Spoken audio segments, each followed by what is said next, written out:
शुक्रिया माननीय सभापति महोदय. Thank you very much. I have been submitting this 0-hour issue, which I wanted to speak about uniform minimum skilled wage for skilled laborers. Sir, अर्थव्यवस्था और आर्थिक विकास के जितने अफसाने हम सुनते हैं वो सब बेमानी लगते हैं अगर हम संविधान की धारा 39 के संदर्भ में उसका आकलन करें. सर, आय की असमानता से ये पूरा देश जूझ रहा है. इस देश में एक देश एक कर हो सकता है, तो एक देश एक समान श्रमिकों को भुगतान क्यों नहीं हो सकता?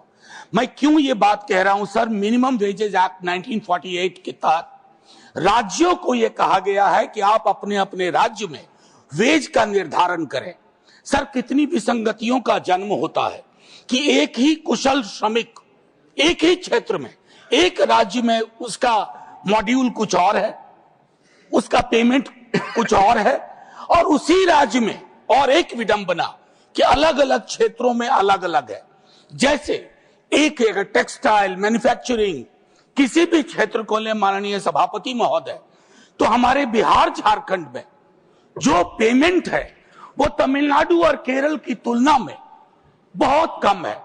अक्सर इससे क्या होता है कि सर हमारा जो पूरा पलायन का की एक संरचना है वो भी अनियमितताओं और विसंगतियों को जन्म देती है.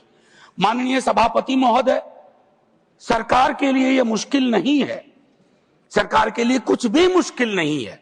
अगर पॉलिटिकल विल हो तो मेरे हिसाब से इस पर फौरी तौर पर कार्रवाई करते हुए पूरे देश में एक यूनिफॉर्म स्किल लेबरर्स के लिए वेज निर्धारित किया जाए.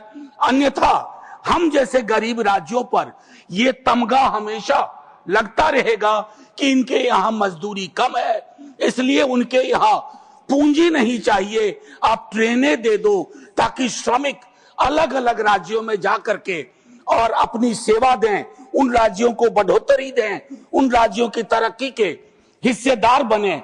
लेकिन हमारा अपना राज्य, हमारा अपना क्षेत्र, हमारी अपनी मजदूरी, हमारे अपने परिवार, हमारे अपने बंधु इस पूरी संरचना में असमानता का बोझ ढोते रहें. जय हिंद सर.